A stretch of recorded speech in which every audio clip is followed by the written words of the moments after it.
Sesaat lagi segera kami hadirkan Smart Market Insight bersama Inspirator Investasi Indonesia, Ryan Filbert.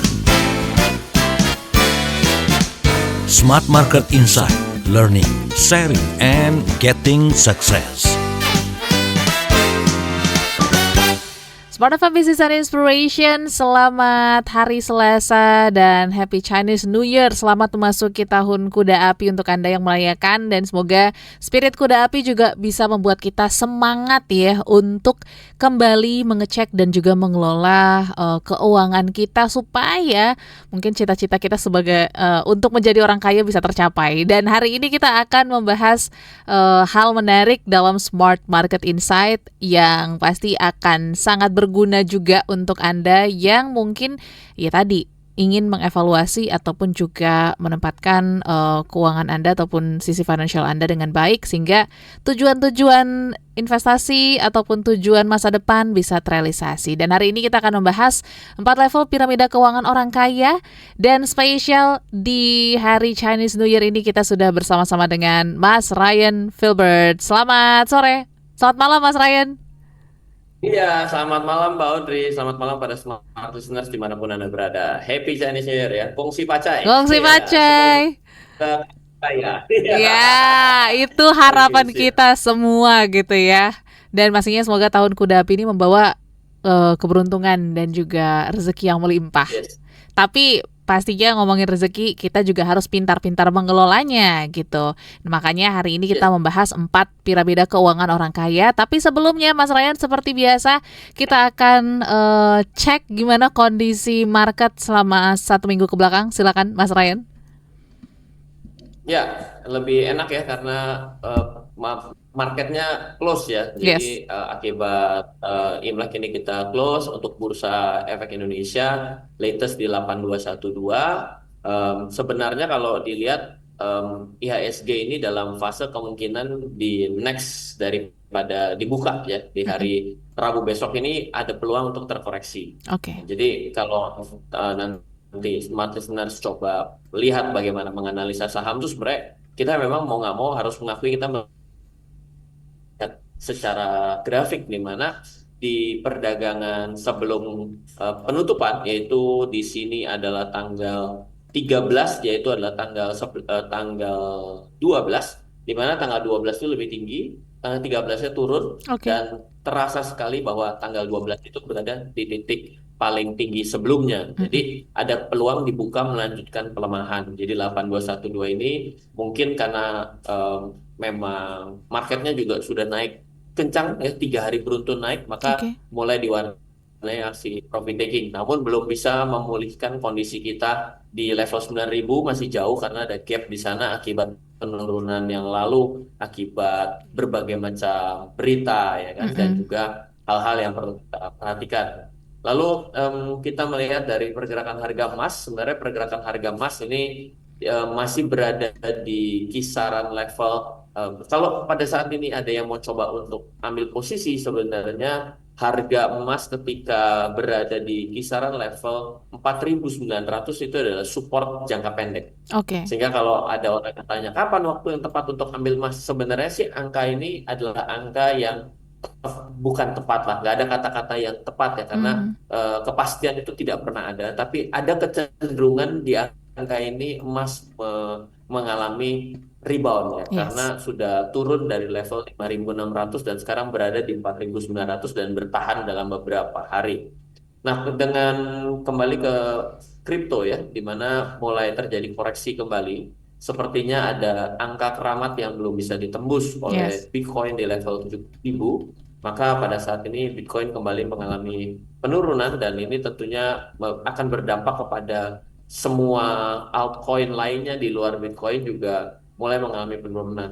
Memang ada beberapa koin-koin di 50 market cap itu ada mengalami beda sendiri dia gitu, tapi tetap saja secara iklim 70.000 ini menjadi batas resisten yang saat ini perlu kita lihat, dan kemungkinan range Bitcoin pada saat ini kalau mau turun lagi bisa ke 65.000. Jadi please jangan terlalu jangan terlalu berani. Yes. Seperti itu.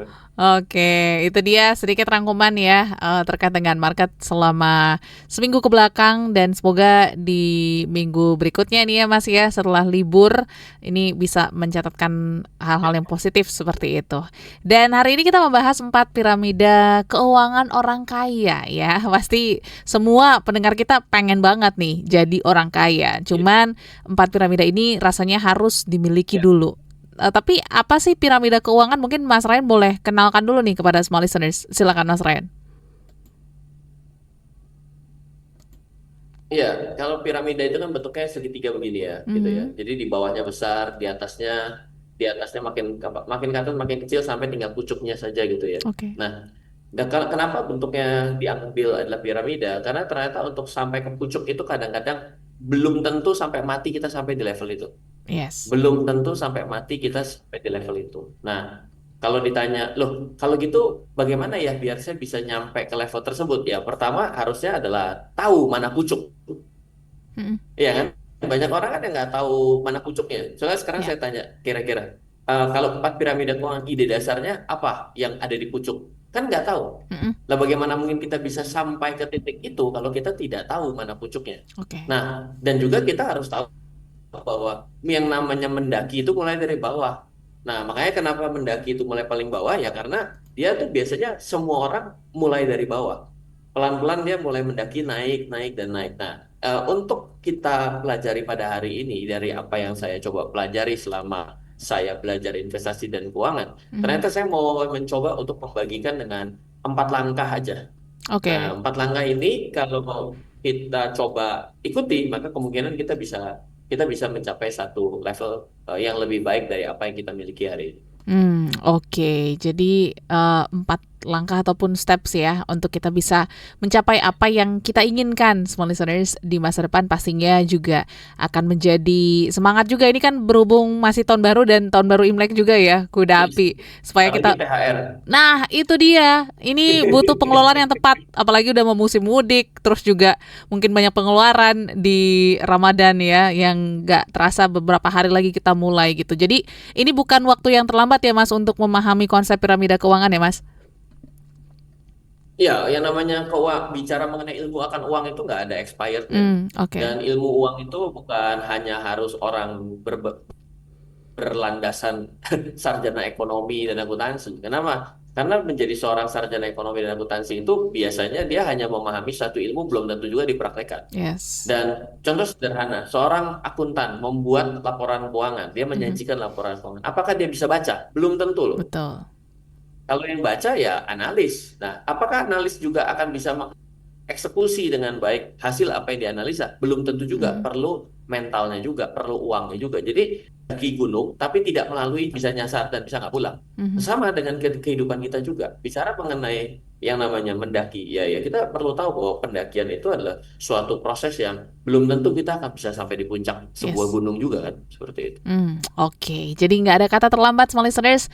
Dan mungkin ini timingnya Anda untuk Ya, merecek lagi ya bagaimana kondisi keuangan Anda untuk tahun 2026. Nanti kita akan sambung lagi, pastinya membedah satu persatu ya 4 piramida keuangan orang kaya yang pastinya akan disampaikan Mas Ryan. Untuk pertanyaan, respon juga boleh dikirimkan di 0812 11 12 959. Tetaplah bersama kami dalam Smart Market Insight.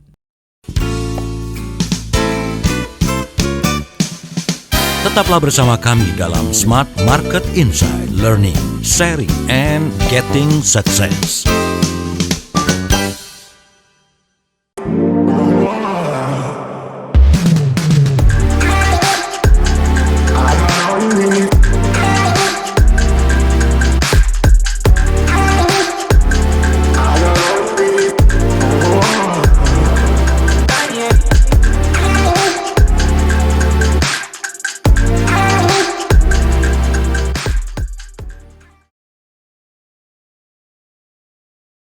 Smart FM, the spirit of Indonesia, part of Kompas Gramedia Radio Network.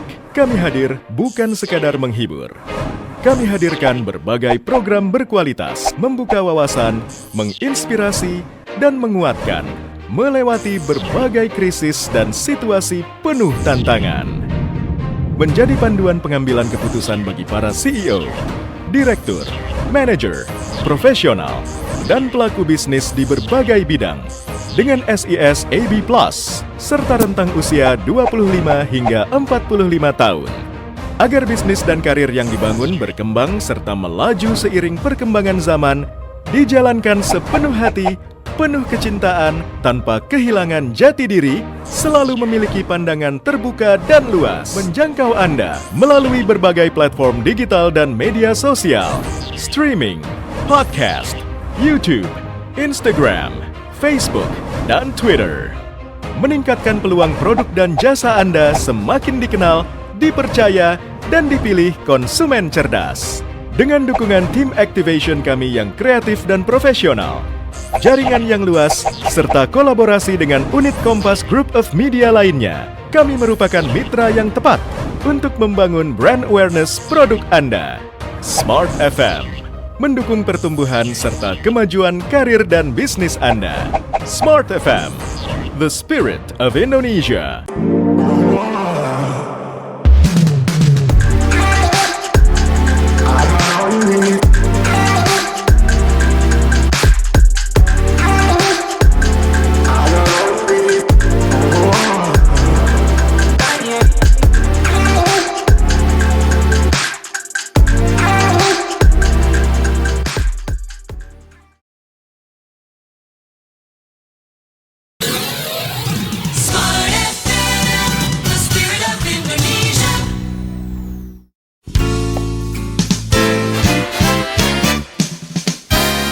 Kembali Anda ikuti Smart Market Insight bersama Ryan Filbert, inspirator investasi Indonesia. Oke, so listeners, kembali dalam Smart Market Insight, masih dengan 4 piramida keuangan orang kaya, ya. Dan pastinya juga kita akan bedah satu persatu seperti janji kita di sesi sebelumnya. Dan untuk Anda yang ingin sharing, bertanya juga silakan di 0812 11 12 959 atau juga di YouTube channel Radio Smart FM karena kami mengudara juga via live YouTube Radio Smart FM. So, sepertinya kita akan bahas satu persatu dulu, Mas. Dari yang paling mendasar untuk piramida keuangan orang kaya, ada apa, Mas Ryan? Ya, jadi ada beberapa versi bicara mengenai piramida yang paling bawah itu sebenarnya adalah memahami yang disebut sebagai cash flow yang sehat dan tidak sehat. Oke. Ya, atau yang kedua, kadang-kadang orang bisa bilang bahwa ini adalah bagian dari perencanaan keuangan. Ya, nanti juga bisa bicara dengan ala Robert Kiyosaki, namanya adalah cash flow quadrant. Sebenarnya kita masih ada di bagian bawah bicara mengenai menyikapi uang yang masuk. Uang masuk tuh mau disikapi kayak apa? Ya, kalau yang namanya orang itu bicara yang namanya uang masuk, sebenarnya kan kalau versi Robert Kiyosaki ada 3 kategori ya. Yeah. Ada orang poor ya, artinya adalah uang yang masuk dengan uang yang keluar itu masuk 10, keluar 10.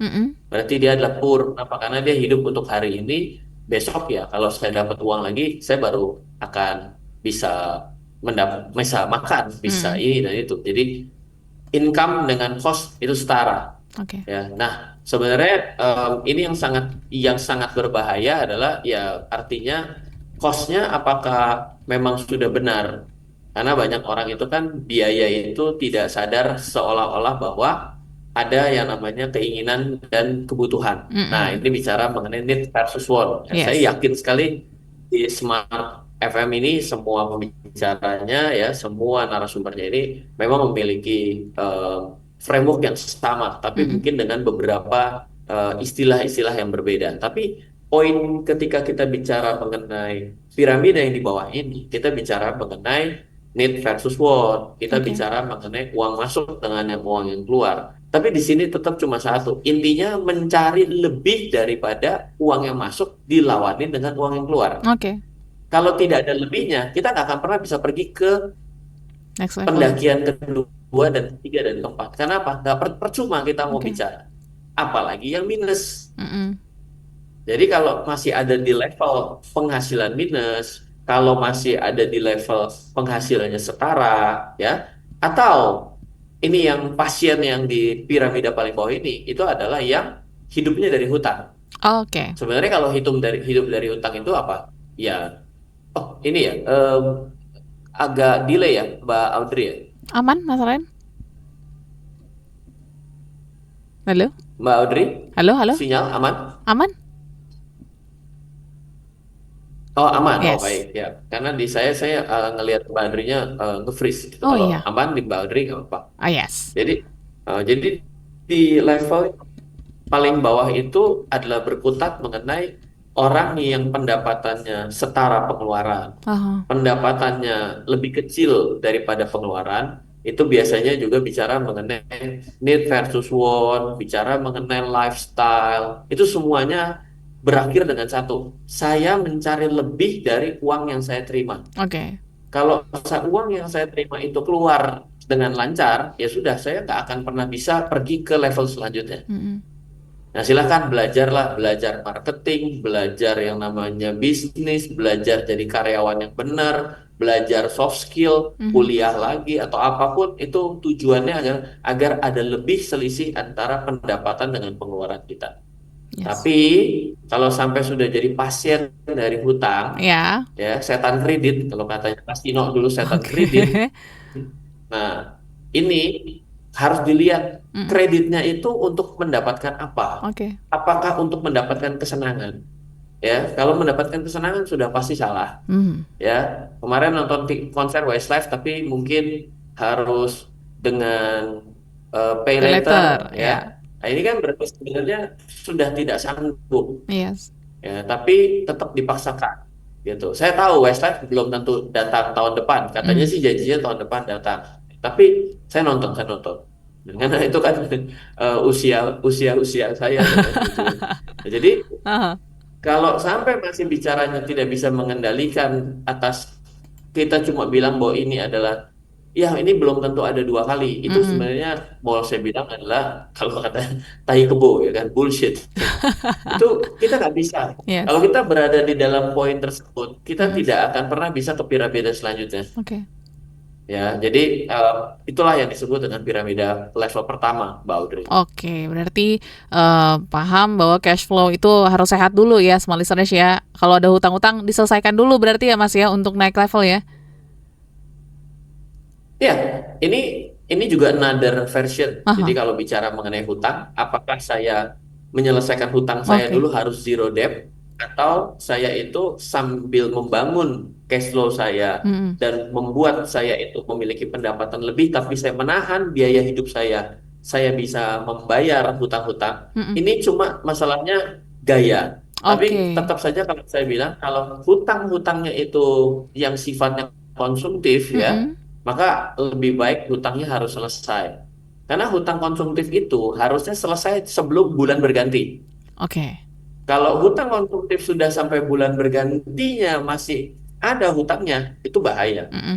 Dan hati-hati terjebak yang sepertinya produktif padahal konsumtif. Oke. Beli mobil, apa betul ini untuk produktivitas? Atau hanya untuk gaya? Mm.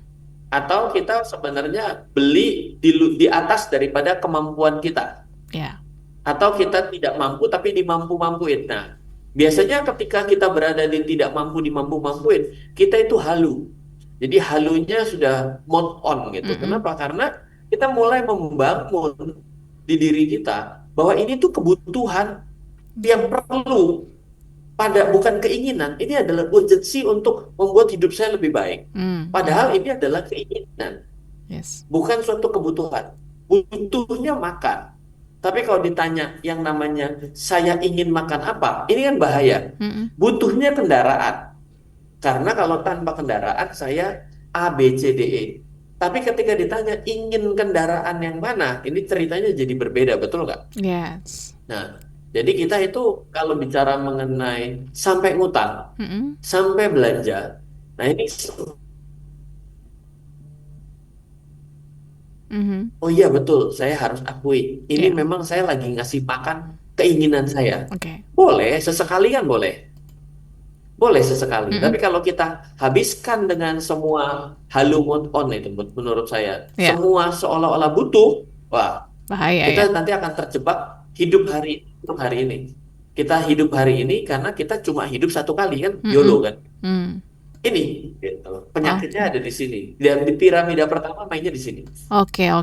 Menarik ya bahwa memang kalau dari sisi hutangnya dilihat dulu ya seperti apa dan pahami bahwa apakah kebutuhan konsumtif atau tidak gitu ya.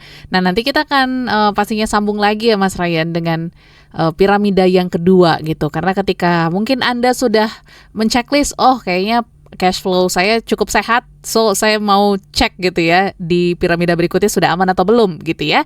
Dan setelah ini kita akan sambung lagi pastinya dengan piramida yang kedua. Tapi boleh di-spill dulu nggak sebenarnya piramida kedua itu apa, tapi penjelasannya nanti di next. Silakan Mas. Piramida kedua itu bicara mengerti mengenai investasi. Jadi kita mengetahui bahwa investasi itu sesuatu yang perlu kita miliki dan semua orang harus punya kalau dia itu mau mencapai puncak piramida. Gitu. Investasi ini yang menarik ya dan pastinya pas banget bahasannya dalam Smart Market Insight. Tetaplah bersama kami dalam Smart Market kita akan masuk ke sesi yang ketiga, tapi setelah jeda berikut.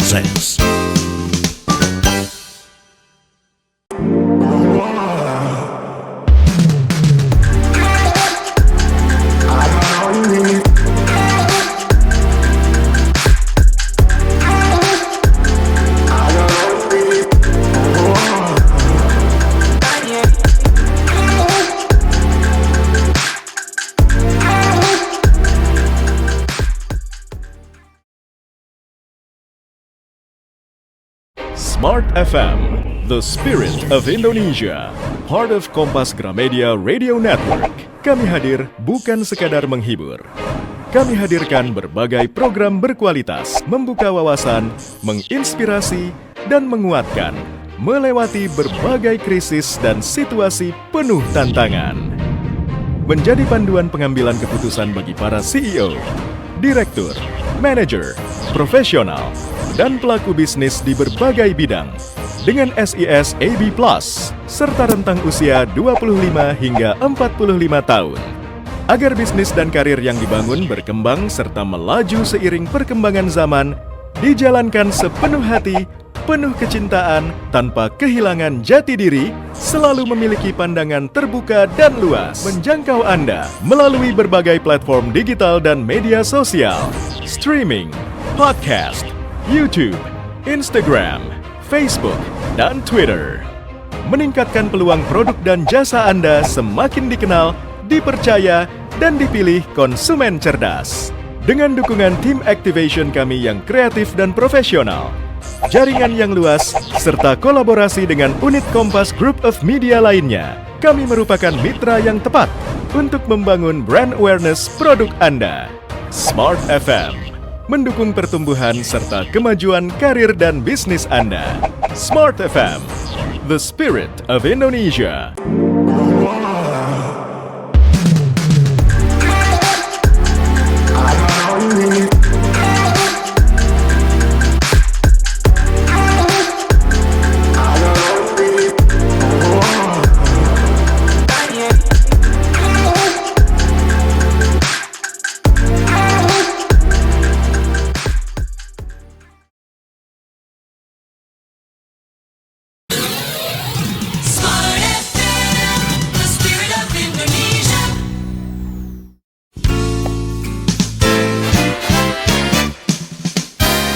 Kembali Anda ikuti Smart Market Insight bersama Ryan Filbert, inspirator investasi Indonesia.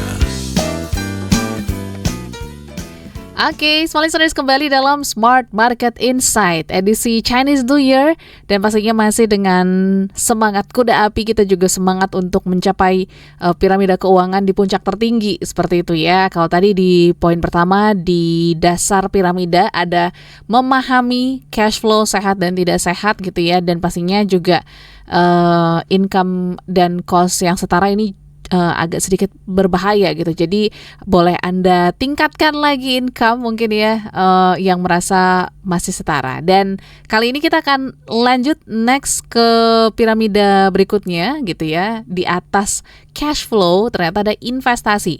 Yang menarik, konsep apa ataupun mindset apa yang harus dipahami dulu Mas terkait dengan investasi di piramida kedua ini? Ya, investasi itu adalah memiliki aset, ya. Di mana Mhm. aset itu adalah kalau mau dibilang aset yang the real aset adalah segala sesuatu yang menghasilkan uang buat kita Oke. tanpa kita bekerja. Jadi let money works for you Hmm. ibaratnya. Di mana aset itu ternyata cuma dua, yaitu dia bisa harganya naik. Aset itu memiliki Yes. harga atau nilai kan. Harganya naik ketika kita tidur Mm-mm. dan tidak perlu disuruh-suruh dia naik sendiri. Atau yang kedua itu adalah ketika tidur uangnya datang. Oke. Jadi kalau kita mau menyederhanakan yang namanya piramida kedua, kita bicara mengenai investasi, kita Mhm. bicara mengenai aset. Ya. Maka ketika kita bicara mengenai aset, aset itu mau bentuknya apapun, itu bebas-bebas saja. Tapi tetap saja mengambil dua gaya, yaitu bisa jadi dia itu tidak menghasilkan uang ketika kita tidur, tapi mengalami kenaikan harga, atau Mhm. dia tidur ketika kita tidur, dia menghasilkan uang, atau keduanya. Oke. Contoh Yes. ya, yang namanya properti itu dua-duanya. Ketika kita tidur, harganya bisa naik loh ya, Ya, bukan selalu naik ya. betul. Dan yang kedua, menghasilkan uang ketika kita tidur, Mhm. yaitu dengan apa? Disewakan ke orang, Yes. direntalkan pada orang, maka Mhm. kan kita mendapatkan yang namanya rental gain seperti itu. Nah, saham pun sama. Saham ketika tidur harganya bisa naik, Mhm. bisa turun. Oke. Yang kedua, ketika kita tidur dibayar tetap dividennya. Betul. Nah, banyak orang yang mulai salah di sini bicara mengenai, loh, saya itu ada sebuah investasi yang kalau saya nawarin teman saya dapat sesuatu. Hati-hati loh, Mhm. hati-hati loh. Ini nggak ada di dalam fitur investasi yang begini. Hmm.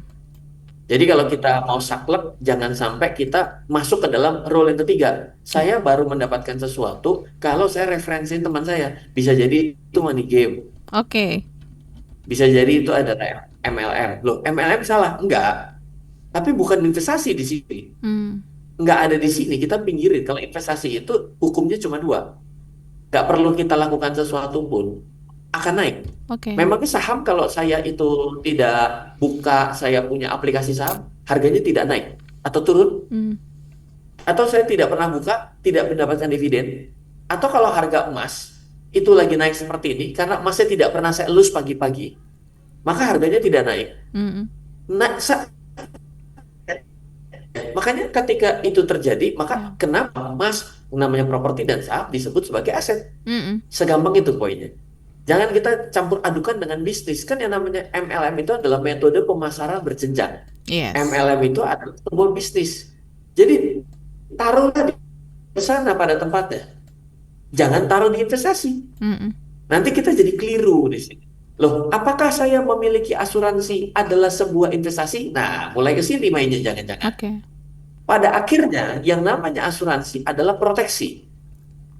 Kita taruh aja di tempat proteksi. Hmm. Oh, tapi ini ada sisi investasinya loh. Tetap taruh di proteksi agar otak kita tidak salah memahami itu.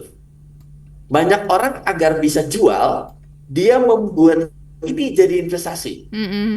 Itu cuma trik marketing saja. Ya. Gitu. Jadi jangan sampai ke sana. Kalau kripto bagaimana? Loh, saya tinggal Mhm. nanya. Saya tinggal tanya kalau kripto. Apakah Bitcoin harga bisa naik dan turun? Perlu kita kontrol, perlu kita awasi atau tidak? Nah, tinggal dijawab. Yes. Tidak perlu. Oke. Jadi ketika saya lakukan yang namanya beli, lalu saya tinggal tidur, ada masalah? Tidak ada masalah. Oke, Mhm. ya sudah tahu jawabannya. Apakah ketika saya beli Bitcoin, saya bisa mendapatkan suatu uang ketika saya tidur? Jawabannya bisa dengan cara di staking. Kan ada Oke. tuh yang namanya staking, Yes. Ethereum dan lain-lain.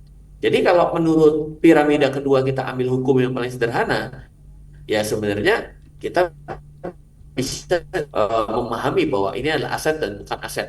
Mhm. Nah, apa poin yang penting di dalam piramida kedua? Piramida kedua itu bicara mengenai fear and greed. Oke.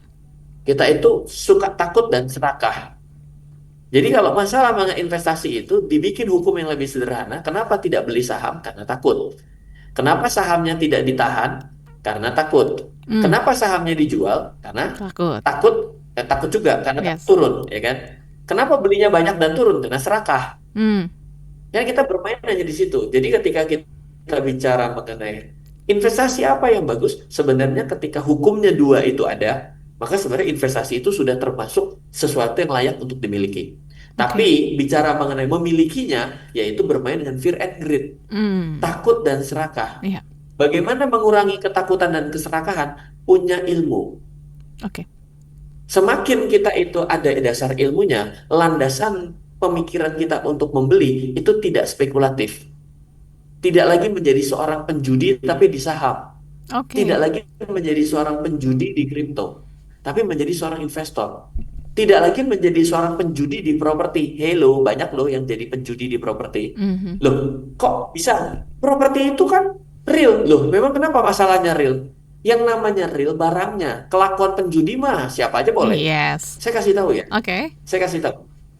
Ini lagi menarik untuk membuka mata bicara mengenai aspek judi. Oke. Singapura Mm-mm. saat ini sedang mengkaji larangan dan mau mengatur mengenai blind box. Tahu Wow. blind box Yes. yang beli di Popmart? Betul. Ya, Ya. tuh. Yang ada Kotak pertama yang mungkin misterius. rame-rame kemarin itu labubu, Betul. labubu, Yes. ya, sama bebek yang matanya ngantuk, Iya. ya, ya kan? Iya, Nah betul. itu tuh lagi mau diatur. Mm-mm. Kenapa? Karena menurut Singapura itu meningkatkan minat anak-anak dalam berjudi. Wow. Oke. Sih, Iya. loh kok bisa berjudi? Ya, dia beli kan tanpa ada dasar analisa apa-apa dia harus beli dan dia Yes. siapa dapat. Itu kan seperti lotre. Betul. Coba, saya mau mendapatkan saya ini adalah pengumpul blind box tapi spesialis Paman Gober, Uncle Scrooge McDuck. Ya. Ya, ada. Itu memang ada beberapa seri-seri Disney. Saya nggak pernah mau beli blind box. Saya cari yang sudah dibuka dan mau jual Uncle Scrooge ke saya. Mm-mm. Kenapa? Karena saya nggak mau tebak-tebakan. Buat apa saya buka 12 kotak? Karena saya murah satu kok. Yes. Istri saya ngoceh. Loh, Ryan, harganya 5 kali lipat lebih mahal. Iya. Tapi kalau ada 12 kotak dan saya buka 12 yang nggak ada gober, Sama aja. berarti saya Yes. sedang berjudi dan kehabisan uang lebih banyak. Iya. Lebih baik saya mengunci risiko saya dengan saya membeli 4 kali atau 5 kali lebih mahal. Mm-mm. Dan kalaupun tidak ada, saya titip teman saya di Cina untuk bawain sudah dan saya tinggal beli. Yes. Jadi kelakuan judi dari barang judinya. Mm-mm. Jadi memang ada instrumen gambling. Ya, pergi ke kasino Anda sudah tahu pasti gambling. Mm. Tapi kalau memperlakukan perjudian dimanapun bisa kita lakukan perjudian itu. Gitu. Mhm. Jadi di sini di piramida kedua ini saya pengen poin greed dan bagaimana mengurangi fear and greed itu tidak berjudi ya dengan cara akhirnya memiliki sebuah pengetahuan. Yes. Orang yang semakin tidak berpengetahuan pasti lebih banyak gamblingnya daripada analisisnya. Yes. Dan akhirnya ya bisa merugikan juga ya untuk kondisi financial ke depannya gitu. Nah, ini kan menarik ya Mas terkait dengan greed dan juga pastinya tadi fear. Kita harus adalah di tengah-tengahnya seperti itu ya. Langkah-langkah apa sih yang bisa membalancekan antara greed dan juga fear gitu ya, supaya nggak dominan di satu pihak aja sehingga merugikan juga untuk kondisi financial kita, Mas. Fear and greed itu kan lebih subjektif ya. Mm-mm. Sehingga kita mengambil keputusannya itu cuma pakai perasaan. Oke. Bagaimana agar kita menggeser diri kita menjadi orang yang objektif? Adalah kita mesti memiliki tools, Mm-mm. mampu membandingkan. Contoh gini, Oke. orang ketika ngelihat sesuatu tanpa ada pembanding, maka dia akan subjektif. Ya. Contoh saya mau tanya, Mbak Audrey, baju saya merah? Yes. Merah, ya sudah. Mm-mm. Karena apa? Ya, sekarang saya tanya, Mbak Audrey, lebih merah mana sama bendera merah putih? Mulai membandingkan. Yes. Ada tuh dasarnya.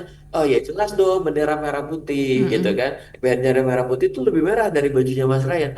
Itu tidak lagi menjadi subjektif tapi sudah menjadi objektif. Betul. Bagaimana menggeser menjadi objektif adalah dengan cara harus ada pembandingnya.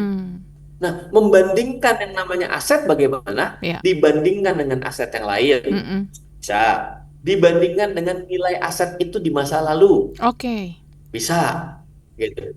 Jadi yang namanya membandingkan itu cuma secara yang sama, sesama kelas aset, atau dibandingkan dengan masa lalunya. Nah, Yes. dari situ kita bisa muncul. Apakah sekarang waktu yang tepat untuk membeli saham?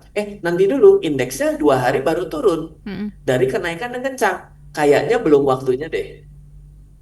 Apakah emas tadi saya bisa bilang di 4.600 kok bisa bilang waktu yang lebih cukup baik untuk di harga saat ini? Ya, karena setelah dia meninggalkan level 5.600 dan turun, pada saat ini sudah mulai landai. Stabil. Dan ini adalah kemungkinan yang baik untuk beli. Mm. Saya bicara berdasarkan waktu dibandingkan ke belakang. Ya. Iya kan? Mhm. Nah, fear and greed itu jadi hilang. Yes. Bukan hilang total nggak bisa. Iya. Saya pun ketika beli ada kekhawatiran. Betul. Manusia, bukan robot. Wajar. Tapi tetap saja saya menggunakan dasar sesuatu agar saya lebih mengedepankan logika dan objektivitas daripada pakai unsur perasaan yang akhirnya kalau feeling saya sih naik. Nah, Nah, ini yang bahaya. mulai judinya muncul. Gambling ya. Mulai judinya Aha. muncul. Ya. Kayaknya menurut feelingku turun lah. Mm-mm. Loh, padahal kan sama-sama turun, Ryan. Enggak, kita nggak bicara mengenai result. Iya, iya, iya. Kita bicara kerangka berpikir. Oke. Kita bukan bicara ujungnya kan sama-sama cuan. Nggak begitu. Kalau begitu terus kita nggak bisa ngajarin ke siapa-siapa. Coba ajarin ke anak Anda. Kenapa waktu itu beli dan untung? Iya ya, waktu itu ya hoki aja. Akhirnya ke Oke, situ. oke.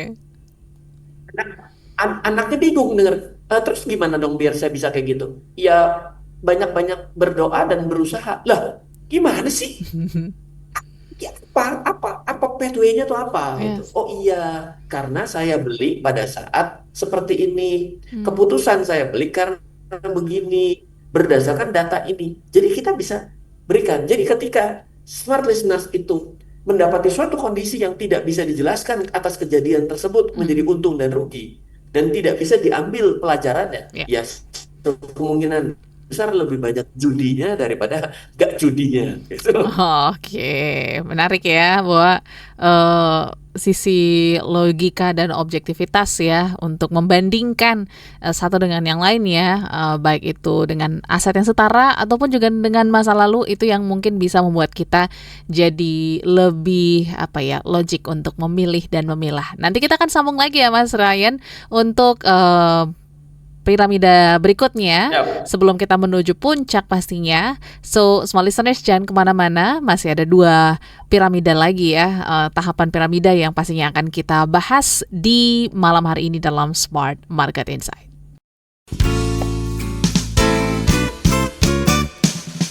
Tetaplah bersama kami dalam Smart Market Insight, Learning, Sharing, and Getting Success.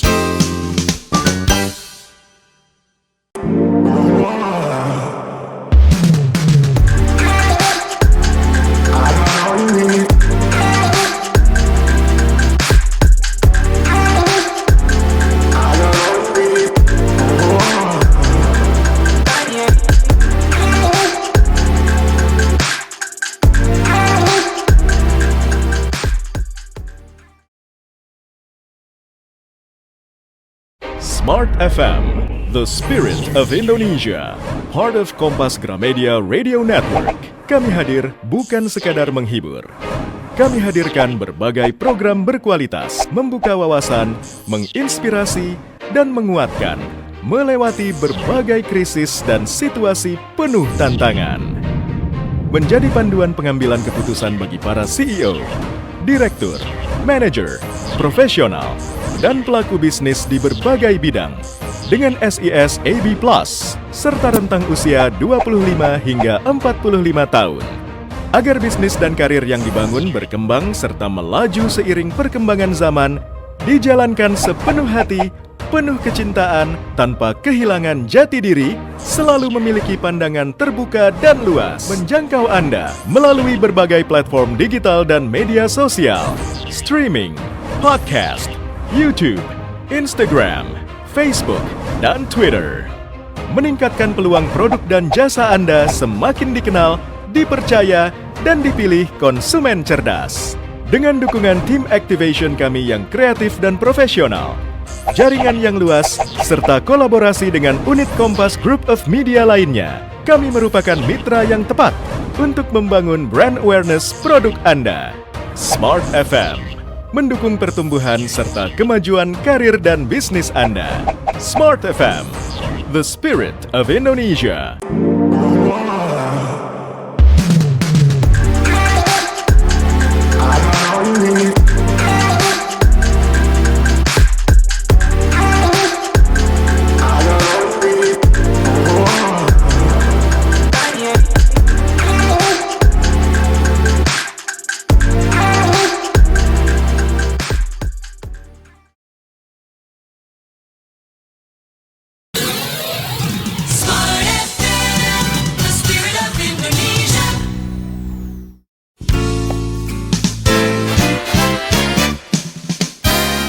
Kembali Anda ikuti Smart Market Insight bersama Ryan Filbert, inspirator investasi Indonesia.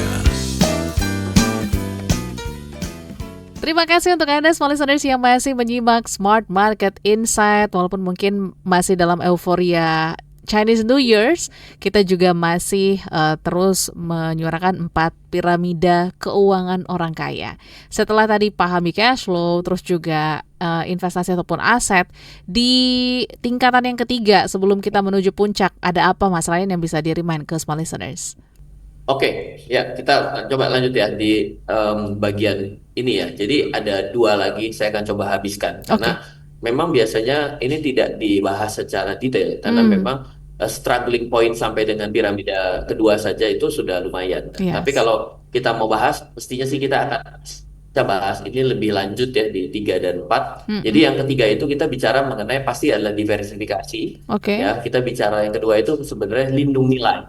Jadi pernah nggak berpikir kenapa orang kaya itu kalau diberitain hartanya turun sekian miliar, sekian triliun, tapi kita lihat kenapa dia tetap kaya? Kok saya kayaknya walaupun turunnya nggak sebanyak dia kok jadi auto miskin ya gitu. Kita pernah nggak berpikir seperti itu? Kenapa dia walaupun sudah turun banyak hartanya, tapi dia tetap di tangga orang terkaya di dunia atau orang kaya, sedangkan saya turun sedikit saja sudah miskin. Kerasa ya. Nah, bagaimana caranya kita berpikir seperti mereka? Jadi yang namanya lindung nilai itu adalah sesuatu yang harus kita pikirkan. Jadi kita mesti memiliki multiple aset. Lalu kita bisa memiliki lindung nilai. Di mana lindung nilai itu, contoh sederhananya adalah emas. Mungkin banyak orang yang bisa memahaminya emas. Kenapa? Kenapa sih emas dalam beberapa tahun terakhir ini naik dengan kencang? Hoki? Tidak. Karena emas itu naik diakibatkan ketidakstabilan dunia. Emas itu menjadi tempat parkir yang disebut safe haven. Emas itu dipakai bukan hanya sebagai alat transaksional keuangan, yaitu adalah jaminan gold reserve di bank, untuk dia menjamin cadangan emasnya sehingga bisa punya, kalau tidak ada jaminannya kan dia akan inflasi. Ya. Emas itu memang akan akan mengalami kenaikan ketika adanya perang dan lain sebagainya. Nah, jadi ketika adanya perang, biasanya harga saham akan turun. Ingat nggak waktu pertama kali Rusia Ukraina itu jeger, rame, itu harga saham kita ikut-ikutan kena loh imbasnya. Tapi tidak dengan harga emas, dia mengalami kenaikan. Nah, itulah disebut lindung nilai. Jadi ketika kita memahami lindung nilai yang paling basic itu adalah emas. Jadi kalau misalnya saya punya uang atau investasi di Indonesia lalu mau membeli saham, nah kita bisa membagi investasi kita, mendiversifikasi investasi kita, melakukan lindung nilai atas investasi kita, yaitu dengan emas. Sehingga kita bisa jaga-jaga ketika harga saham kita turun, kita tetap mengalami kenaikan harga emas. Dengan itu kita terasa tidak menjadi miskin, tidak merasa loss, seperti itu. Jadi itulah pentingnya untuk memiliki poin ketiga ini. Nah, pertanyaannya adalah, apa aja yang namanya lindung nilai? Ya, lindung nilai itu biasanya kita bisa lihat dengan cara yang namanya emas. Bisa juga kita berinvestasi mata uang yang lain. Ya. mata uang yang lain, atau segala sesuatu yang tidak menggunakan mata uang utama yang kita gunakan atau penghitung utama atas kekayaan kita. Yes. Makanya banyak orang luar negeri yang investasi di luar negeri kan, Iya, betul. banyak orang luar yang berinvestasi ke Ke Indonesia sini, kan, yes. itu sebenarnya dia melakukan yang namanya lindung nilai versi dia. Oke. Jadi kita juga bisa lakukan itu. Kita investasi di luar negara kita. Mm-mm. Tapi ini bukan ajakan untuk tidak berinvestasi di Indonesia ya. Ya, Tapi ketika mau ya kalau tujuannya belum ya. nyampe level 2 sudah pergi ke level 3 kan agak lucu. Betul. Tapi level 3 ini memang menjadi sesuatu yang umum untuk dilakukan oleh orang kaya. Mhm. Coba orang kaya mana yang investasinya cuma satu hal? Wah, jarang banget. Nggak ada Nggak ada. bahkan ya. Nggak ada. Iya, iya. Dia bukan orang kaya sebenarnya. Orang mungkin beruntung nggak sengaja kaya. Iya, Ya dia hoki saja nyampe ke situ, tapi hoki itu kan tidak bisa diajarkan. betul. Gimana kamu bisa nyampe ke situ? Ya saya juga nggak tahu, saya juga beruntung aja di sini. Mhm, mhm. Kita nggak bisa tiru orang seperti itu. Yes. Tapi ketika kita melihat yang namanya overseas investment, ya makanya ada yang namanya kemarin sempat rame itu kan namanya adalah family office. Iya. Nah, itu sebenarnya apa yang dia lakukan itu satu, ya dia melakukan aset alokasi. Yang kedua, dia lakukan lindung nilai bagi dirinya sendiri, Mhm. atau bagi sekelompoknya, atau bagi keluarganya seperti itu. Yes. Oke, inilah ya poin 3 diversifikasi, 4 lindung nilai berarti ya Mas ya? Oh, bukan. Atau Yang keempat itu diversifikasi dan lindung nilai itu adalah satu satu semangat dulu kesatuan. bahwa Oke. your egg in one basket. Oke. Nah, sebenarnya yang namanya diversifikasi itu juga mesti memperhatikan lindung nilai. Oke. Sehingga dia walaupun ya gini, saya sudah mau mecah loh investasi saya kemana? 10 nama saham loh, turun semua dong, kan gitu. Oke. Saya itu investor loh, apa yang diinvestasikan? 5 kripto lah, turun semua dong. Ada sih yang naik tapi kecil. Iya, karena yang namanya major classification-nya lagi turun, ya dia pasti turun Ya, oke. atau cenderungnya turun. Oke. Ini di depan lagi hujan, ya. Kalau di depan lagi hujan, saya mau keluar. Apa mungkin saya itu tidak terkena air hujan sedikit pun? Almost Oke. impossible, right? Yes.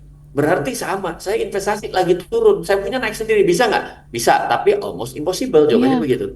Makanya perlu diversifikasi itu bukan kepada sahamnya, tapi diversifikasi kepada produknya, Jenisnya ya, instrumen lainnya. Mhm. Itu yang ketiga. Nah, Mhm. yang keempat nih tadi kan, Ya. yang keempat itu adalah memahami yang namanya teks, jadi awareness terhadap jadi awareness terkait dengan teks ya. Jadi banyak orang itu ya kalau sampai ini mumpung Februari, bentar lagi Maret, ya yang namanya teks itu sebenarnya kalau belum kepikir ya berarti memang belum berada di piramida tersebut. Ya. Gampang saja.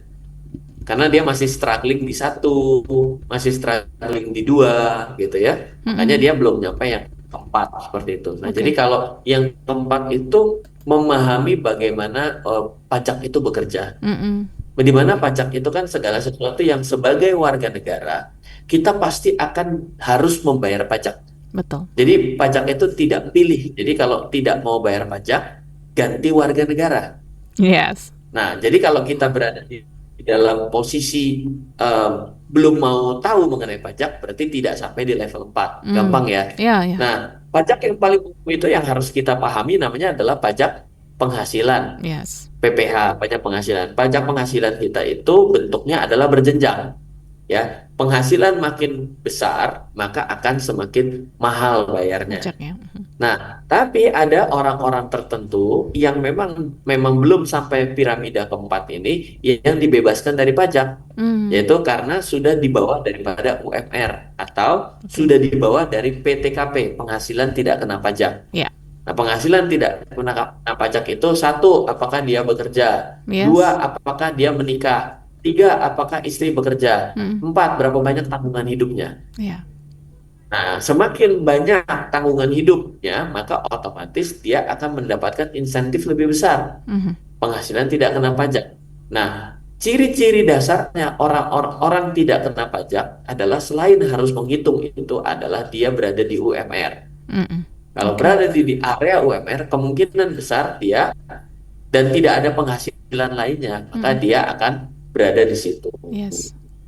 Itu adalah tidak kena pajak. Nah, Kalau orang yang sudah memiliki perusahaan, nah ini kembali lagi nih, kalau orang memiliki perusahaan, banyak loh yang saat ini lagi diuber-uber pajaknya. Yes. Karena selama ini dia bilang, saya udah bayar pajak, ya kan, tapi dia melakukan penempatan yang kurang tepat, ya. Jadi dia salah dalam mengalokasikan. Maka bisa jadi dia jadi bermasalah dengan pajak. Jadi makanya harus bisa paham bahwa ada kalau pajak bagi UMKM sampai dengan 500 juta bebas pajak. Nah, kalau nanti sampai dengan 4,8 bagi pribadi, dia bisa kena yang namanya omset saja, PPh omset. Atau kita bisa menggunakan PPh badan. Kalau PPh badan berarti dia berbadan usaha, yaitu PT dan lain sebagainya. Maka itu biasa dihitung dari apa? 3 tahun pertama, dia bisa menggunakan omset sampai dengan 4,8 miliar, 0,5%. Atau setelah lewat dari 3 tahun, dia akan menghitung dari yang namanya pendapatan dipotong dengan biaya, berapa labanya akan menjadi objek pajak. Kalau tidak mencapai 4,8 miliar, maka dia secara otomatis akan terkena diskon tarif pajak 50%. Nah, jadi kalau belum sampai tahu di bagian ini, ya memang belum nyampe level 4. Yes. Seperti itu, Bu Audrey. Oke, small listeners, tadi diversifikasi dan lindung nilai menjadi poin terakhir ya dari piramida yang sudah kita bahas tadi, dari cash flow, terus juga dari investasi ataupun aset, diversifikasi, lindung nilai, dan juga memahami teks. Nah, mungkin yang terakhir apa ya, titik yang harus diperkuat gitu ya Mas, dari kita yang ingin membuat sampai di piramida titik atas tadi Mas, awareness of tax. Silakan Mas Ryan. Ya, jadi ini cuma suatu perjalanan. Ya. Jadi banyak orang yang tidak tahu ujungnya mana. Yeah. Nah, jadi kalau kita sebagai tes cermin saja dari 1 sampai 4 tadi, yang mana yang kita sudah sadar, atau yang baru dengar. Yeah. Nah, kalau belum dengar, ya kemungkinan baru dengar, ya kemungkinan ya itu adalah memang belum di sana kita, belum kepikiran itulah ibaratnya. Ya, jadi kita tinggal dengan kita tahu ya bagus, artinya kita jadi ngerti bahwa ada steppingnya yang kita belum tahu. Nah, dengan kita menjadi tahu, lama-kelamaan kita akan mengarah ke sana. Ini kayak jalur aja sebenarnya kalau kita mengikuti. Oke, jadi dibutuhkan konsistensi dan tadi ya literasi dan juga banyaknya ilmu kita untuk memahami financial, begitu juga investasi sangat diperlukan. Jadi dengarkan selalu Smart Market Insight setiap Selasa dari jam 7 sampai dengan jam 8 bersama dengan Mas Ryan Filbert. So, sepertinya kita harus tutup ya, Mas Ryan, perbincangan kita pada malam hari ini. Terima kasih banyak untuk Anda small listeners yang sudah mengikuti perbincangan kita, dan juga pastinya mohon maaf untuk beberapa respon yang belum sempat terbaca. Kita ketemu Selasa depan. Kalau begitu kami pamit small listeners, sampai jumpa dan sukses untuk Anda. Baru saja Anda simak Smart Market Insight bersama inspirator investasi Indonesia, Ryan Filbert. Smart Market Insight, learning, sharing, and getting success. Terima kasih dan sampai jumpa.